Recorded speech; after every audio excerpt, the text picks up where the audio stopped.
ভারতে মার্কিন রাষ্ট্রদূত এবং দক্ষিণ এশিয়া এবং মধ্য এশিয়ায় মার্কিন প্রেসিডেন্ট ডোনাল্ড ট্রাম্পের বিশেষ দূত সার্জিও গোর এ মাসেই বাংলাদেশে আসছেন। এই খবরটি আজকে প্রচারিত হবার পর থেকেই আমার কাছে পর্যন্ত অনেক রকমের প্রশ্ন এসেছে, হঠাৎ কেন সার্জিও গোর বাংলাদেশে আসছেন। যদিও আজকে সামাজিক যোগাযোগ মাধ্যমে আরেকটি খবর আমার কাছে খুব ডিস্টার্বিং মনে হচ্ছে।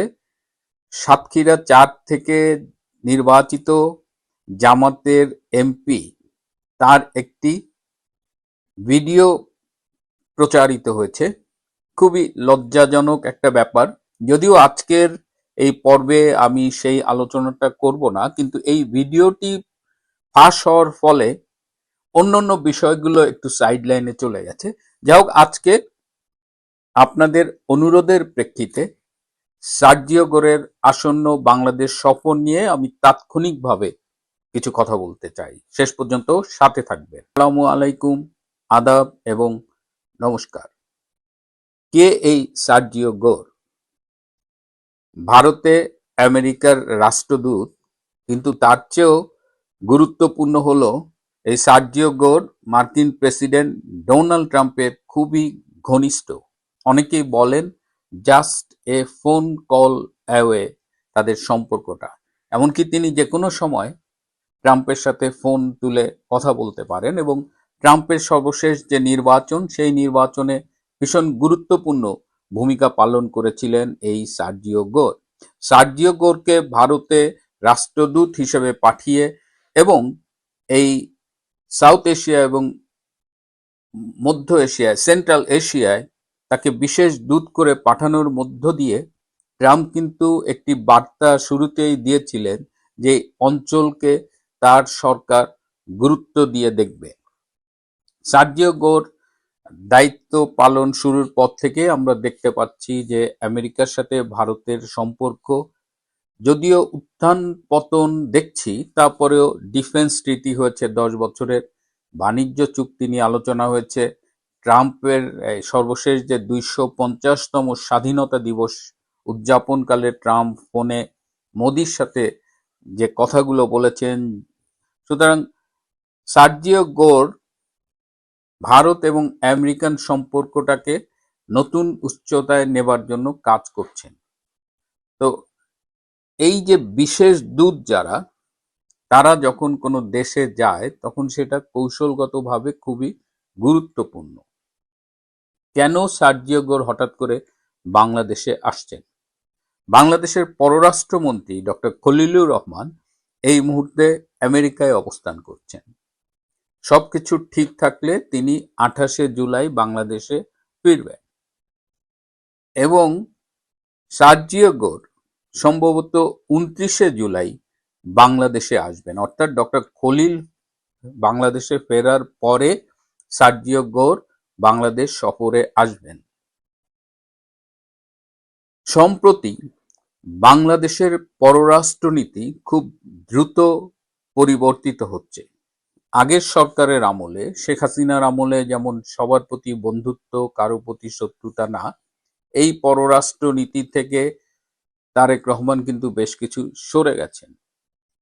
রিসেন্টলি তারেক রহমান যে চীন সফর করেছেন, সেখানে চীনের সাথে বাণিজ্য ও প্রতিরক্ষা বিষয়ক আলোচনা, সমঝোতা চুক্তি, আবার চীন, মিয়ানমার, বাংলাদেশের মধ্য দিয়ে অর্থনৈতিক করিডোর, চীনকে চট্টগ্রামে বিশেষ অর্থনৈতিক অঞ্চল দেওয়া, মোংলা পোর্ট সংরক্ষণে, রক্ষণাবেক্ষণে চীনকে দেওয়া, এরকম অনেকগুলো গুরুত্বপূর্ণ বিষয়ে বাংলাদেশ এবং চীনের মধ্যে আলোচনা চলছে, সমঝোতা স্বাক্ষরিত হয়েছে।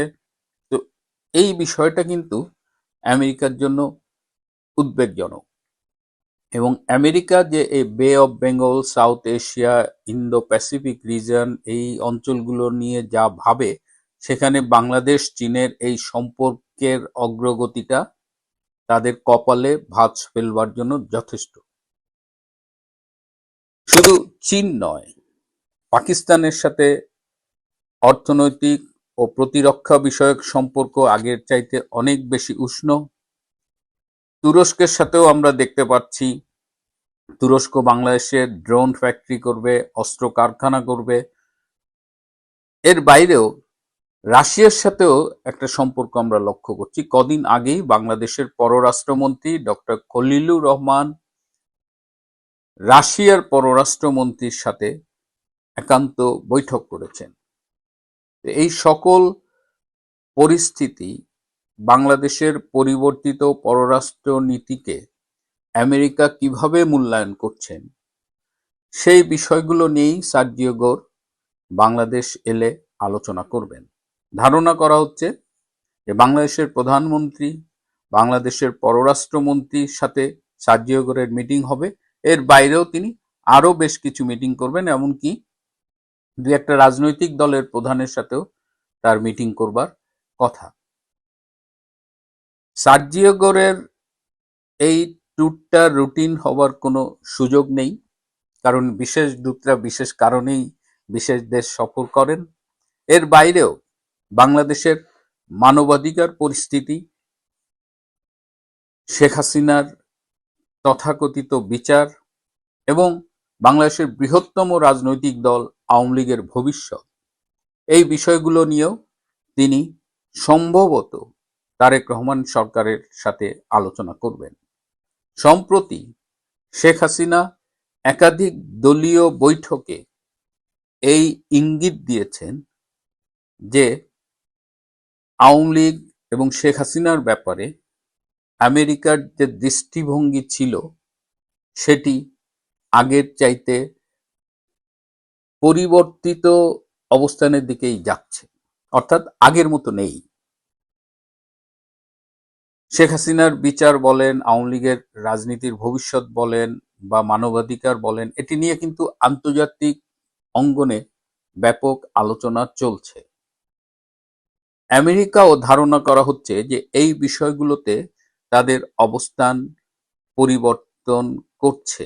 সেই ইঙ্গিত আমরা বিভিন্ন ঘটনায় পাচ্ছি, যদিও আমেরিকা আনুষ্ঠানিকভাবে এ বিষয়ে মুখ খোলেনি। তো এই পরিবর্তিত পরিস্থিতিতে সার্জিও গোর বাংলাদেশে এলে সেই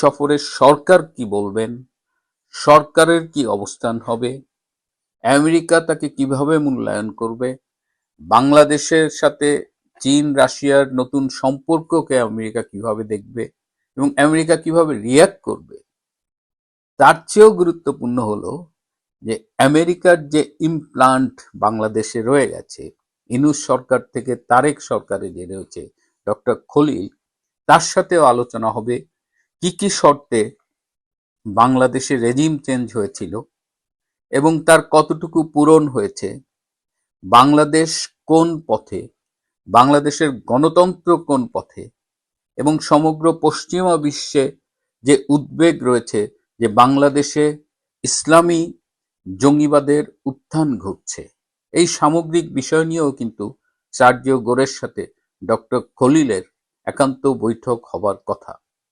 আমরা সার্জিও গোরের আসন্ন সফরকে ঘিরে সকল তথ্য সংগ্রহের চেষ্টা করব এবং যখনই যে কোনো আপডেট পাই আপনাদের সাথে সেটা শেয়ার করব। তবে একথা নিশ্চিত বলা যায় যে সার্জিও গোরের এই সফরের মধ্য দিয়ে ওয়াশিংটন ঢাকাকে গুরুত্বপূর্ণ কিছু বার্তা দেবে। প্রিয় বন্ধুরা, আজ এ পর্যন্তই। ভালো থাকবেন, সুস্থ